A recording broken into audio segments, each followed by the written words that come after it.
área de Reinforcement Learning o aprendizaje por refuerzo. También estamos trabajando en procesamiento de lenguaje natural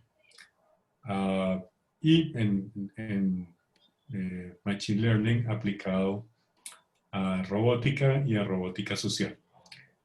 Entonces, bueno, lo que vamos a hacer hoy es, tenemos a varios de nuestros estudiantes que actualmente están en la maestría, algunos de nuestros, y ellos les van a contar lo que están haciendo en este momento. Y después de eso, hemos invitado a dos egresados de hace ya un tiempo de la maestría que trabajan en la industria en temas relacionados con Machine Learning. Bueno, ok, entonces podemos comenzar con Jorge Mora, que está terminando su primer semestre de tesis de maestría y nos va a contar sobre qué está trabajando. Buenas tardes a todos. Ya me presentaron, yo soy Jorge Mora. Les voy a hablar hoy de mi proyecto de tesis un poco. Entonces, voy a compartir pantalla.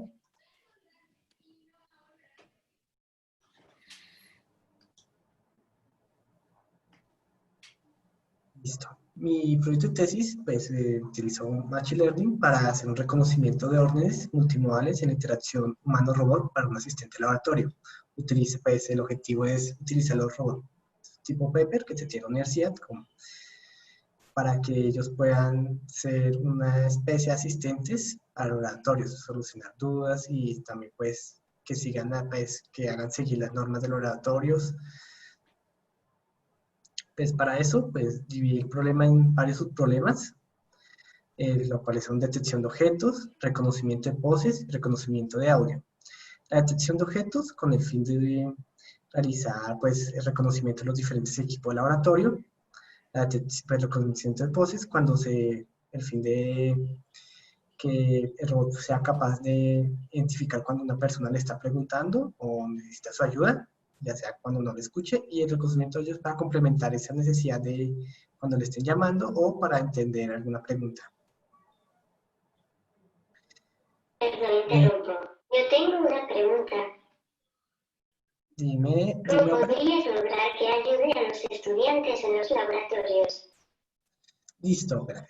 Pues para lograrlo, el objetivo es pues, que seas capaz, pues, ayudarte a que seas capaz de hacer, por ejemplo, el reconocimiento de los diferentes equipos para solucionar, por ejemplo, cuando un estudiante no sepa usar correctamente un osciloscopio o un multímetro, que puedas darle, pues, una explicación.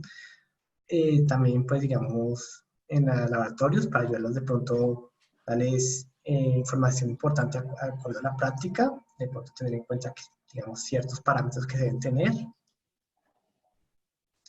o reconocer cuando alguien te necesita para que tú puedas ir hacia donde está, para hacer ese reconocimiento de poses. Vamos, acá estoy mostrando, digamos, para el reconocimiento de objetos, así por encima estoy utilizando una escritura llamada YOLO 4, versión 4, la cual es bastante reciente, no tiene más de 2 meses, desde que se publicó, está en el estado del arte. Y esta es una red profunda que nos permite hacer reconocimiento de objetos a través de pues, pesos preentrenados, una segmentación semántica que es como un resaltamiento de posibles objetos y finalmente una clasificación como se puede ver en las imágenes. Digamos, acá tenemos una fuente, acá reconoce que hay fuente, osciloscopio, multímetro, también los diferentes, digamos, snacks, bebidas. Es una versión que yo modifiqué para reconocer las clases que me interesan. Digamos, acá también se reconocen bebidas y snacks porque son elementos que están prohibidos en el laboratorio, entonces es una norma que se debe seguir, ayudar a Opera que le diga a los estudiantes que pues no, que guarden la comida o las bebidas que tengan. También pues para el reconocimiento de voces. ¿Cómo podré saber que un estudiante necesita mi ayuda? Listo.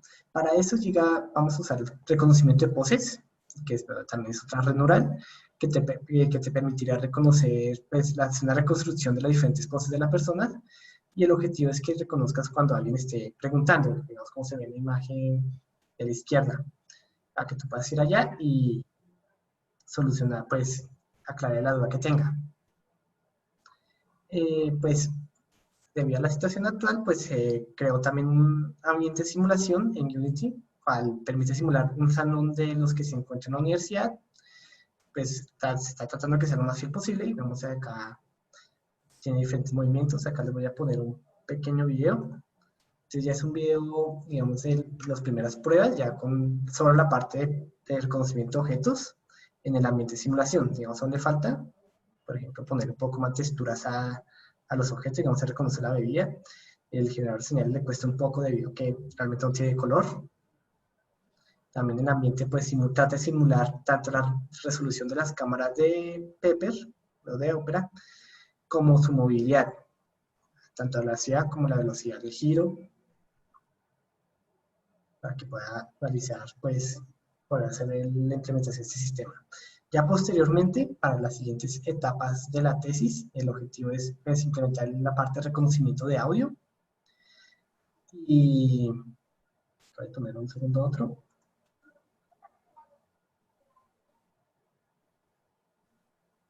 Y hacer un sistema que pueda combinar toda esta información para la toma de decisiones. Digamos, el sistema donde está, pues estoy revisando cómo se podría hacer también una especie de red, como una red profunda para hacer unir toda la información en otra. También estoy mirando si de pronto también con reinforcements, aún no es seguro. ¿Y cómo se relaciona tu tesis de maestría con la robótica social? Listo.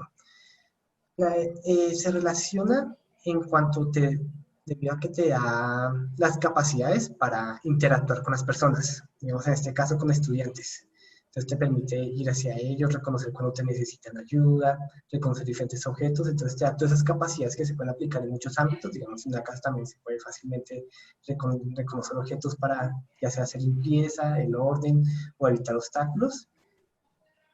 Y también, pues, sobre todo el reconocimiento de poses que te ayuda mucho a la parte de saber quién te puede estar necesitando.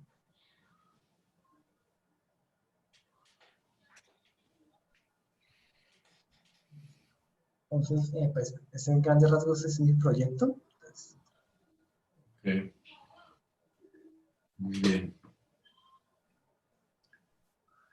Muy bien, entonces podemos seguir con Adelaida.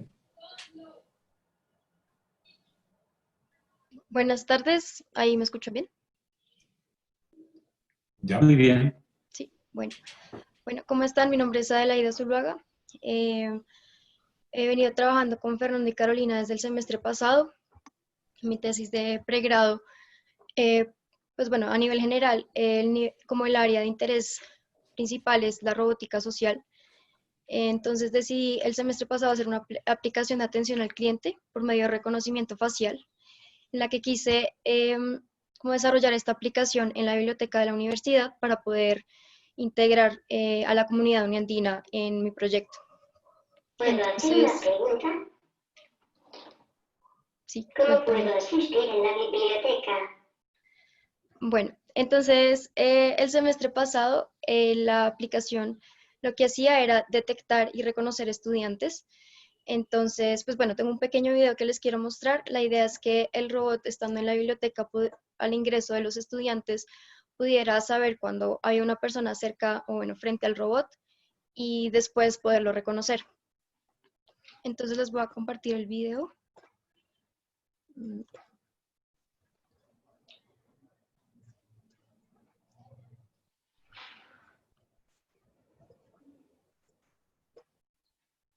Listo. Bueno, entonces la idea era que tenía dos escenarios principales. El primero era que un estudiante era conocido. Si era un estudiante conocido, simplemente pues lo llamaba por su nombre. Y en caso de que fuera desconocido, no sé si se escucha algo. Bueno, el caso en el que fuera desconocido, le preguntaba su nombre y procedía a tomarle una serie de fotografías para poderlo almacenar en la base de datos.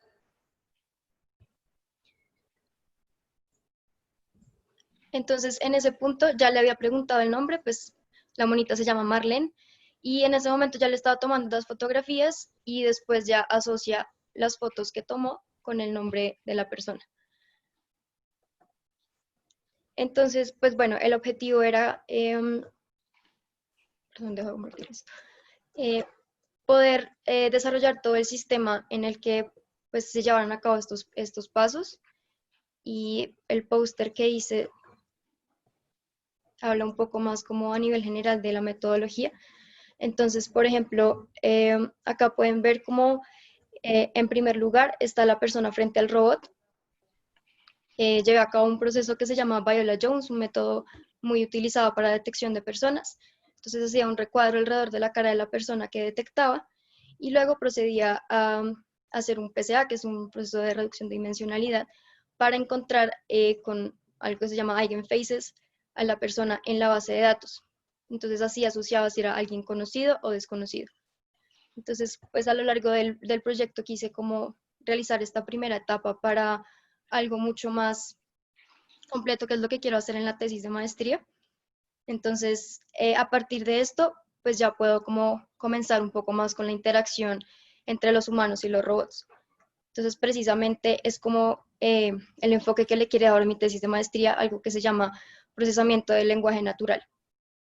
Entonces, pues quisiera seguir también con la aplicación de la biblioteca. El objetivo es que en la maestría voy a desarrollar un sistema de preguntas y respuestas con el robot, implementando, pues la idea es implementar con un sistema que se llama BERT, no sé si han oído hablar de él, es un sistema que usa Google para responder las preguntas de los usuarios. Y pues a futuro me gustaría que además de que el robot pueda responder preguntas sobre algún tema en específico, pues un tema académico, se pueda hacer una sugerencia de documentos o libros que se encuentren en la biblioteca. Entonces sería como ese servicio que le prestaría el robot a los estudiantes en la Biblioteca de los Andes. Adelaida, ¿qué retos tiene realizar reconocimiento de personas en un robot como yo? No escuché bien, perdón.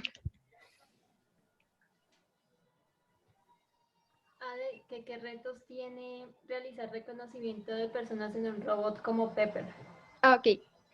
Bueno, el reto más grande era que pues todo el sistema se desarrolló dentro del robot y dadas las limitaciones como la capacidad de cómputo del robot, no se podía llevar a cabo como procesos robustos, como por ejemplo una red neuronal, que el procesamiento es mucho más pesado.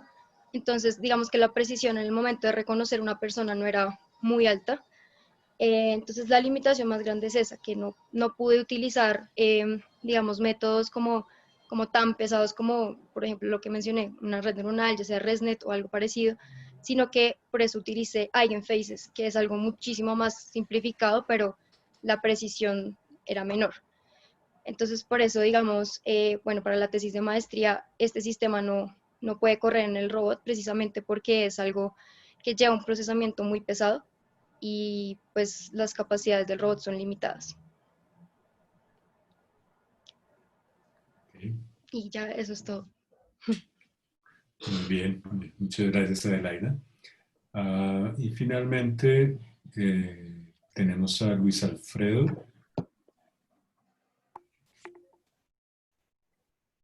Hola, ¿cómo están? ¿Cómo me les va?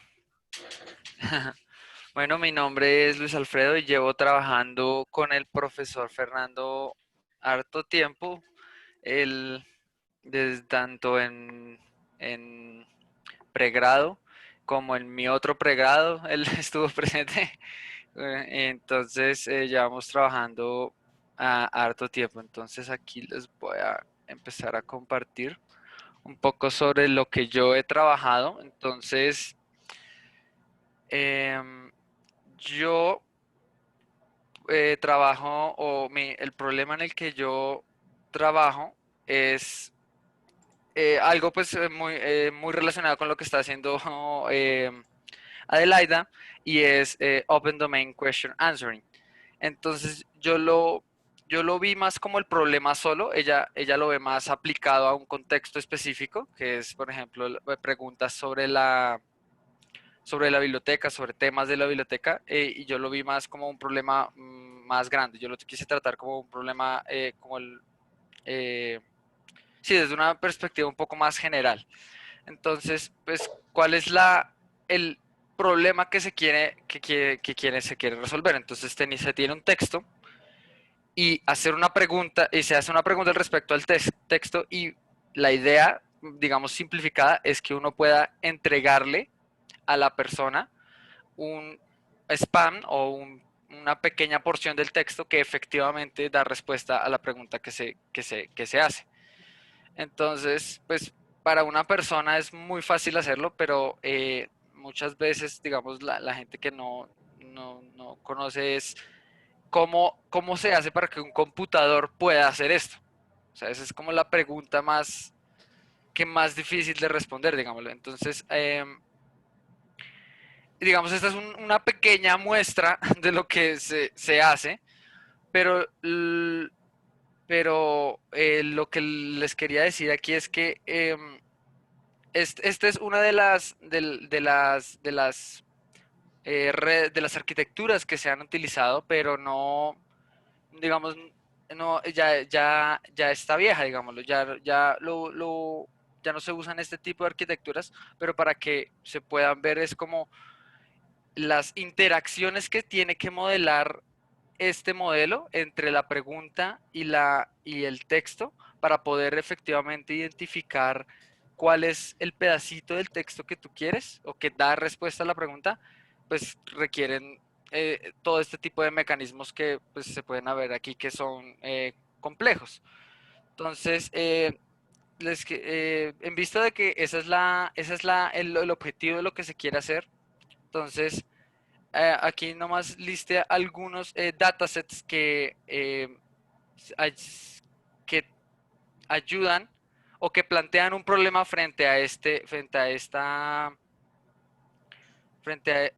plantean una visión frente a este problema. Entonces, por ejemplo, está el de Stanford. El dataset de Stanford usa artículos de Wikipedia. Le dijeron a gente, oiga, responda esas preguntas, formule preguntas respecto a este artículo, y ese es el dataset. Entonces dan la pregunta, dan la respuesta, y entonces los sistemas tienen que poder encontrar el spam del texto que da respuesta a esa pregunta. Otro con una filosofía diferente es, por ejemplo, el Google Natural Questions. En este sentido, son preguntas que le hicieron a Google, y Google sacó los artículos que se supone que dan la respuesta, pero el trabajo de la persona es identificar efectivamente otra vez el spam del texto. Y bueno, así son todos los datasets que uno puede utilizar. Y pues, ¿qué es lo que he hecho yo? Yo, pues bueno, aquí hablo más de otros datasets, pero pues por ahora no es tan irrelevante, sino de qué he hecho yo. Yo he pues propuesto unas pequeñas arquitecturas como para recrear algunos resultados de los que yo he leído en la literatura. Entonces, primero, yo también estoy usando BERT, que es uno de los últimos modelos que ha sacado Google, y utilizo algo que se llama atención, que si leen después, básicamente es un producto punto. O sea, todo parece complejo, pero al final del día no es tan complejo como uno creería. Entonces, simplemente yo tengo, digamos, esta arquitectura aquí donde uso BERT para vectorizar las palabras, tanto del texto como de la pregunta. Luego, modifico esas secuencias de vectores mediante un mecanismo de atención, y esa secuencia de vectores después utilizo unas redes recurrentes para poder predecir dónde comienza la respuesta y dónde termina. Como pueden ver aquí, este Bidirectional LSTM significa que es una red recurrente que procesa la secuencia de adelante para atrás. Y bueno, lo último es algunos resultados que tengo aquí. Espérense, aquí. Digamos, estos son algunos de los resultados que he podido obtener sobre cómo le va en el set de test de los datasets. Solo estoy utilizando hasta ahora un dataset porque pues estos modelos se demoran mucho corriendo. Entonces, esto aquí en la última parte de la presentación se pueden ver algunos resultados, pero pues son resultados en progreso, o sea, todavía se pueden mejorar y entonces ahorita también estoy trabajando en mejorar ese tipo de resultados que tengo ahorita con el accuracy de los índices de inicio y los índices de finalización de la respuesta. Aquí no lo mencioné, pero estos resultados son de el dataset de Stanford. Entonces estoy utilizando el dataset de Stanford para probar arquitecturas primero y después paso a los demás datasets. Pero pues eso es lo que en lo que yo trabajo. Yo trabajo en este problema, ahorita estoy trabajando en ese problema eh, de responder preguntas de dominio abierto. Y ya, eso pues es lo que yo hago. Y no sé si tengan preguntas. Es un tema de investigación muy novedoso. Gracias.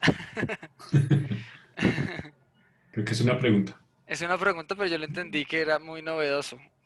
¿Cuál fue la pregunta? Ah, es una afirmación. Es una afirmación, ¿no? Es una afirmación. Sí, por ejemplo, hace unos días OpenAI sacó un modelo de lenguaje gigantesco que se llama GPT-3 y es increíble porque, por ejemplo, le puedes decir, necesito que, o sea, parece tan mágico que uno llega y le dice, necesito que me traduzca esto, y, o sea, esa es la instrucción, todo es un string. O sea, tú le escribes al modelo, necesito que me traduzca esto, tal, y le da un pequeño ejemplo, y él entiende todo ese string y da la siguiente palabra. Es increíble. Salió hace poquito, y digamos, estos, pues, digamos, modelos de lenguaje pues hacen cosas muy interesantes, muy chéveres, y es un área actualmente muy activa. Ok, muy bien. Bueno. Ok, digamos que pues, esas son algunas muestras de los estudiantes que están trabajando en este momento en sus tesis. Por supuesto, hemos hecho muchos trabajos en muchas otras áreas de Machine Learning. Por ejemplo, buscando por mi nombre en la base de datos de la biblioteca, salen cantidad de trabajos que se han hecho en múltiples áreas.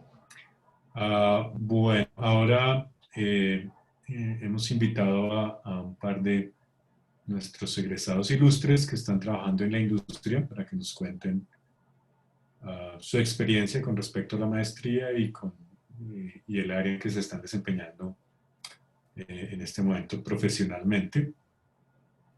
No sé si Reinaldo ya está acá.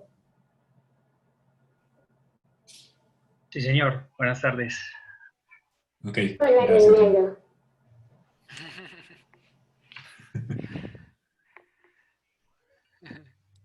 Ok, sí, entonces, bueno, ok, ya lo vemos. Listo, Reinaldo, entonces les cedo la palabra.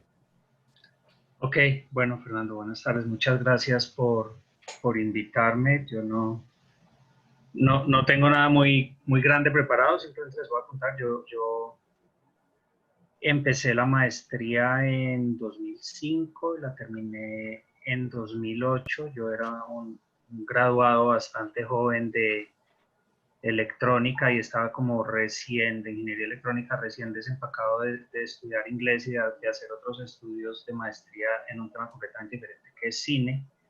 Y eso en ese momento, ahorita lo unimos. En este momento yo soy director de analítica digital, ese es el nombre de mi rol en Grupo Éxito, que pues es la corporación de los almacenes Éxito, Carulla, etcétera, y tiene varios otros negocios en el ecosistema, seguros, fidelización, viajes, etcétera, etcétera. Entonces, yo soy el director de analítica digital, tengo un equipo de más o menos 25 personas a mi cargo, analistas de datos, bastante junior la mayoría, muchos practicantes que se han venido quedando, etcétera. Y lo que nosotros hacemos es simplemente responderle a la organización preguntas a partir de los datos. Grupo Éxito es una fábrica inmensa de datos en términos de clientes, de productos, de tiendas, de logística, etcétera.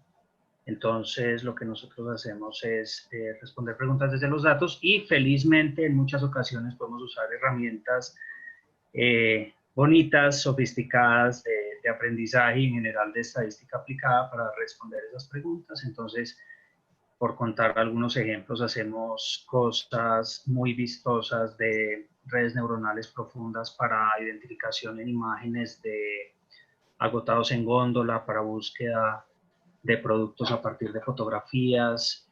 Hacemos rutinariamente unos procesos enormes de pronóstico de series de tiempo. Cuando digo enormes me refiero a que esto llega al nivel producto dependencia, es decir, millones de series proyectadas a la vez. Hacemos cosas muy variadas, mucha minería de texto, mucha clasificación para temas de clientes, mucha segmentación. Entonces, perdón, alguien está por aquí haciendo ruido. Entonces, alguien es un gato.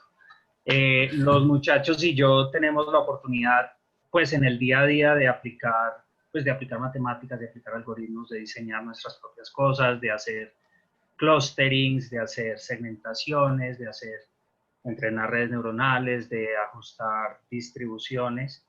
Y pues ese es un trabajo que para mí no sería posible ni ejecutar ni coordinar, de no ser por esas cosas que recién regresado a Colombia en 2005, cuando inscribí medio a ciegas el curso de Machine Learning y a la primera semana, casi me salgo llorando cuando me explicaron las desigualdades probabilísticas y la cota de Hopding y la desigualdad de Markov, y no entendía nada y no me sentía preparado, pero lucía y sonaba como interesante. Entonces esa fue una época en la que yo me esforcé, creo, por tratar de estar como a la altura de eso, y después el tema me gustó mucho, me fue muy bien.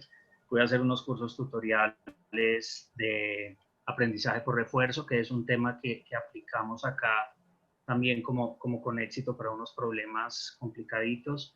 Pude hacer un curso tutorial de aprendizaje por refuerzo, el curso de redes neuronales, etcétera, etcétera. La semana pasada estaba enseñándole yo a unos chicos la cota de Hopding y cómo no necesitan más que una muestra para poder tener pues buena confianza de que tienen un pequeño error en algo que estaban queriendo calcular. Entonces, desde el comienzo de la maestría, básicamente, este ha sido mi día a día, esta ha sido mi realidad, y yo pues tengo experiencia profesional primero como consultor y de seguros en el sector eléctrico. Hacía muchísimas proyecciones de precios de la energía, de caudales, de cosas de la bolsa de energía. En el sector de seguros trabajaba con unas bases de datos enormes del sector financiero, y también estuve un tiempo en el sector público con el Departamento Nacional de Planeación. Cuando salí de allí yo coordinaba la unidad de científicos de datos, y lo mismo es como colarle a las organizaciones públicas o privadas un pequeño departamentico de investigación en el que lo que se hacen son unos proyectos que permiten, digamos, aplicar todos estos algoritmos, estos métodos sobre datos y sobre problemas reales para tratar de generar algo de valor y dar algunas soluciones a problemas. Entonces, ese es más o menos el contexto. No sé si hay alguna pregunta o si quieran que profundicen algo. Sí, creo que tenemos unas preguntas ahorita al final. Ok. Por si acaso. Ok, muchas gracias, Reinaldo. Vale, gracias. Ok, entonces finalmente tenemos a Edwin Torres, que también está en una posición importante en la industria, trabajando temas relacionados con Machine Learning y con datos. Entonces, Edwin. Buenas tardes, ¿sí me escuchan? Sí. Hola, Erwin. Hola. Bueno, en mi época uno no lo recibía un robot, evidentemente. Era básicamente, como dijo Reinaldo hace un momento, el profesor con unos quizzes bastante interesantes, infundiendo un poco de temor, pero yo creo que con el Oh, gusto por aprender algo que en esa época, y cuando digo esa época fue porque yo terminé, creo, un año antes que Reinaldo, o por lo menos un semestre antes, era algo totalmente novedoso, que aunque en el principio varias personas me decían, pero usted qué es lo que está haciendo y para qué sirve, resulta que al cabo de algunos años el tema se volvió demasiado popular. Tanto así que, como algunos de ustedes habrán visto, si han tenido la oportunidad, el auge por personas que tengan un conocimiento alrededor de los temas de Machine Learning es muy fuerte. Eh, pero bueno, después les cuento un poquito más. Actualmente yo soy Senior Data Scientist en Lulobank. Lulobank va a ser el primer banco digital de Colombia, con un enfoque 100% centrado en los datos, y eso apalancando una interacción diferente con el cliente.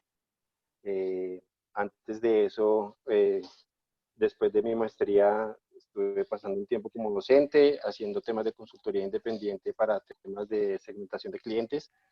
Después tuve la oportunidad de estar en el sector público, igual que Reinaldo, durante un tiempo.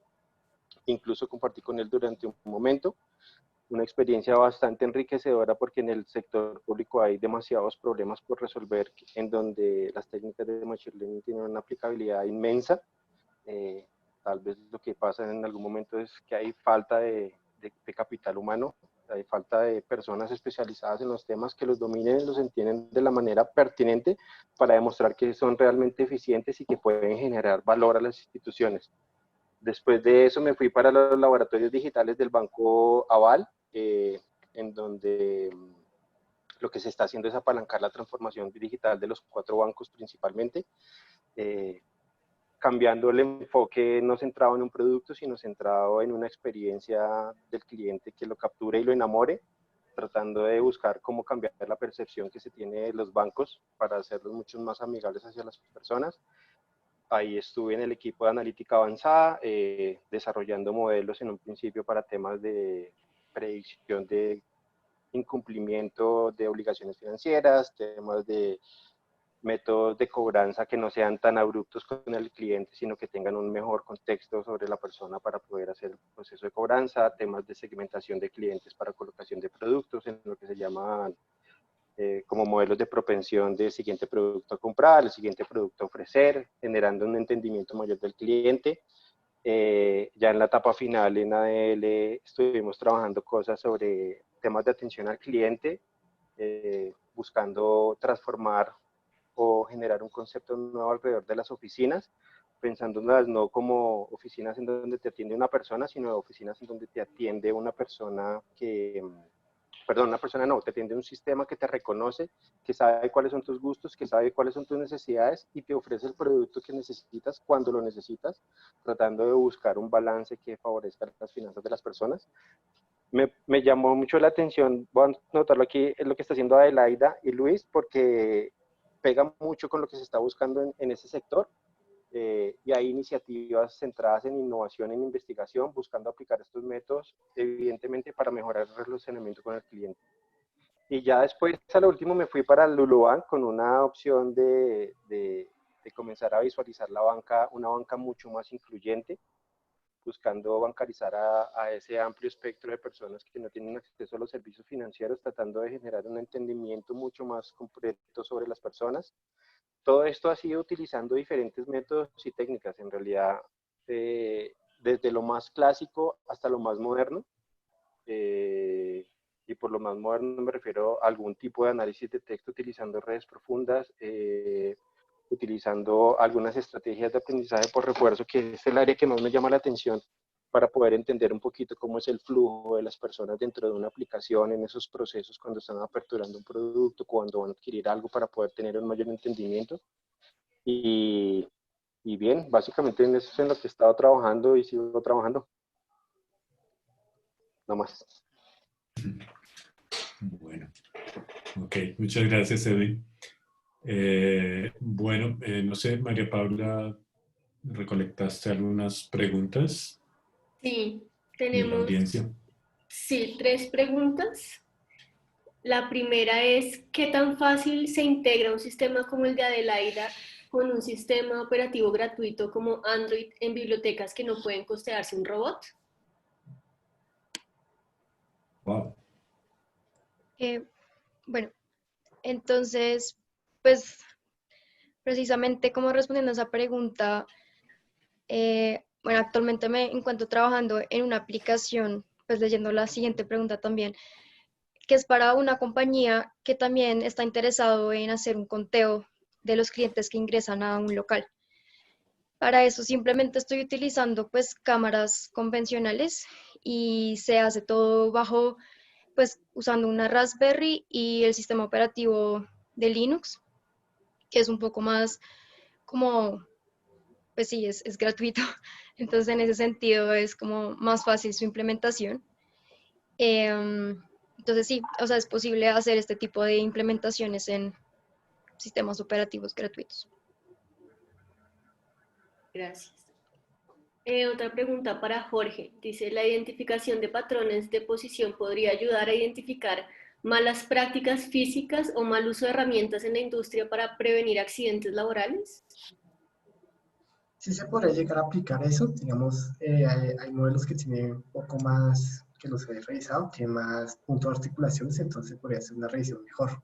Así tocaría hablar de pronto con alguien que sepa más del tema en la parte de prácticas, oficios, pero otro fisioterapeuta, bueno, como para identificar cuáles serían las poses que, o las acciones que no están bien hechas, pero sí se podría llegar a hacer, digamos, todo esto implementado para que fuera usar una cámara 2D normal. Gracias.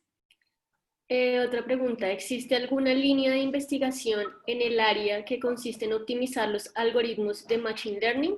Ya que, como acaban de comentar, es difícil aplicar algunos procesos debido al costo computacional que esto requiere. Ok, no sé, Juan David está por aquí. Juan David, que está Sí, trabajando sí, en sí, eso. señor. Que nos cuente un poquito. Entonces, yo he trabajado para mi tesis de pregrado en algoritmos que utilizan métodos para destilar o comprimir redes neuronales y como que hacer que ocupen menos memoria y que requieran menos capacidad computacional para ejecutarse dentro de modelos, dentro de computadores tan limitados como Pepper. Entonces, sí, sí, es lo que yo estoy intentando investigar y voy a seguir ese mismo tema con la maestría. Gracias. Otra pregunta, ¿en qué otros dominios se está investigando en Machine Learning en la universidad, aparte de interacción humano-máquina?